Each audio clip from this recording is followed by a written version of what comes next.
क्या आपके घर का कोई सदस्य भी बुरी संगति में फंस गया है? अब आपको परेशान होने की जरूरत नहीं है। कीजिए यह उपाय। राधे राधे मित्रों, स्वागत है आपका मेरे इस YouTube चैनल आस्था और ज्योतिष ज्ञान में, जिसमें कि मैं आपको बताती हूँ धार्मिक और ज्योतिष से जुड़ी कई इंटरेस्टिंग बातें। अगर अभी तक आपने मेरा ये चैनल सब्सक्राइब नहीं किया है तो जरूर कर लीजिए और बेल आइकन को जरूर प्रेस कीजिए, ताकि आपको मेरी नई आने वाली वीडियो की नोटिफिकेशन मिलती रहे। तो चलिए मित्रों, आज मैं आपको वह उपाय बताऊंगी जिससे आपके घर का जो सदस्य, चाहे वह आपका पति हो, चाहे बेटा या फिर आपका भाई हो, अगर वह बुरी संगति में फंस गया है और आप परेशान हैं, तो अब आपको परेशान होने की कोई भी जरूरत नहीं है।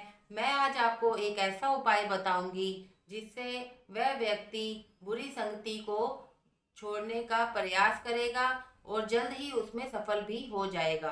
तो चलिए मित्रों, आज मैं आपको जो उपाय बता रही हूँ वह बहुत ही कारगर उपाय है।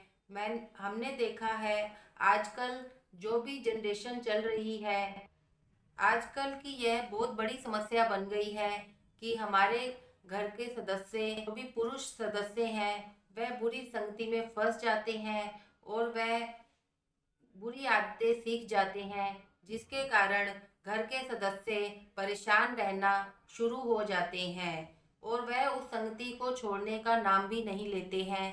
चाहे घर में कुछ भी लड़ाई हो या कुछ भी हो या तू तू मैं शुरू हो जाए, लेकिन वह तब भी उस बुरी संगति को नहीं छोड़ते हैं। वह अपने घर के लोगों को, अपने घर के सदस्य को छोड़ देंगे, पर वह उस संगति को छोड़ने का नाम भी नहीं लेते हैं। लेकिन अब आपको बिल्कुल भी परेशान होने की जरूरत नहीं है। मैं आपके सामने एक ऐसा उपाय लाई हूँ जो आप करेंगे तो आपको उसके रिजल्ट जल्दी ही सामने आएंगे। तो मित्रों, इस उपाय को करने से पहले मैं आपको सामग्री बता देती हूँ कि आपको क्या क्या सामग्री चाहिए इस उपाय को करने के लिए। आपको सबसे पहले एक पूरी सुपारी चाहिए और दूसरा आपको थोड़ा सा हल्दी का पाउडर चाहिए और आपको एक पीले रंग का कपड़ा चाहिए और आपको उस सदस्य की फोटो चाहिए जो बुरी संगति में फंस चुका है। तो चलिए मित्रों, अब मैं आपको उपाय बताती हूँ। आपको बृहस्पतिवार के दिन यह उपाय करना है। आप सुबह स्नान आदि से निवृत्त होकर आप इस उपाय को करेंगे, लेकिन एक बात का ध्यान रखना है, जो भी स्त्री इस उपाय को कर रही है उस समय वह मासिक धर्म में ना हो। अगर आप मासिक धर्म में हैं तो आप यह उपाय ना करें।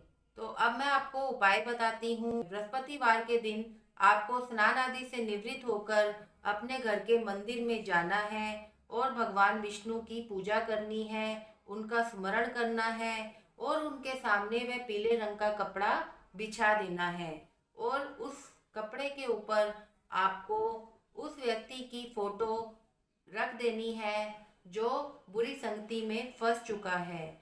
उस फोटो को रखने के पश्चात आप उसके ऊपर वह सुपारी रख दीजिए और उसके पश्चात थोड़ी सी हल्दी उस सुपारी को लगा देनी है और भगवान विष्णु का स्मरण करते हुए उनसे प्रार्थना करनी है कि हे भगवान, मेरे घर का जो भी सदस्य है उसका नाम लेते हुए कहना है कि हे प्रभु, आप इसको अच्छी अच्छी आप इसको सही राह पर लेके आइए और ये बुरी संगति को छोड़ दे। इस प्रकार की आपको भगवान विष्णु से प्रार्थना करते हुए उस कपड़े को आपको लपेटकर किसी ऐसी धार्मिक पुस्तक में रख देना है जो आप प्रयोग में नहीं कर रहे हैं। चाहे वह रामायण की पुस्तक हो या गीता की हो, आपको वह छोटी सी जो आपने कपड़े की पोटली बनाई है, आप उस कपड़े की पोटली को उस पुस्तक के अंदर रख दीजिए और उसी में रखे रहने दीजिए और हर बृहस्पतिवार को भगवान विष्णु से प्रार्थना करते रहिए कि हे ईश्वर, मेरे बेटे या मेरे भाई या मेरे पति को आप सही राह दिखाइए ताकि वह बुरी संगति को छोड़ दे। तो आप धीरे धीरे देखेंगे कि वह व्यक्ति जो बुरी संगति में फंस चुका था वह धीरे धीरे उससे निकलने का प्रयास करेगा और एक दिन जरूर सफल हो जाएगा। आप इस उपाय को जरूर करके देखिए। जो हमारी माताएं, बहनें या पत्नियां परेशान रहती हैं कि हमारा पति या हमारा भाई या हमारा बेटा बुरी संगति में फंस गया है, वह उससे जरूर निकल आएगा। आप इस उपाय को पूरी श्रद्धा और विश्वास से कीजिए, तो कुछ ही समय में आपको इसके रिजल्ट नजर आएंगे। तो आप इस उपाय को आजमाइए। यह उपाय आपको पूरी श्रद्धा भाव से करना है, तो आपको इसके रिजल्ट जरूर नजर आएंगे। भगवान विष्णु आप पर जरूर अपनी कृपा बरसाएंगे और वह आपका जो व्यक्ति है सही मार्ग पर आ जाएगा। तो चलिए मित्रों, अब मैं आपसे विदा लेती हूँ। अगर ये मेरा वीडियो आपको पसंद आता है तो कृपया करके इसे लाइक कीजिए और ज़्यादा से ज़्यादा शेयर कीजिए, ताकि यह उपाय हमारी हमारी उन बहनों, माताओं या पत्नियों तक जा सके जिनके घर के सदस्य किसी बुरी संगति में फंस चुके हैं। इसी के साथ अब मैं आपसे विदा लेती हूँ। इसके अलावा मेरे आस्था और ज्योतिष ज्ञान के दर्शक अगर अपनी कुंडली का विश्लेषण मुझसे करवाना चाहते हैं तो यह मेरा कॉन्टैक्ट नंबर दिया हुआ है, आप मुझसे कॉन्टैक्ट कर सकते हैं। धन्यवाद मित्रों। उन बहन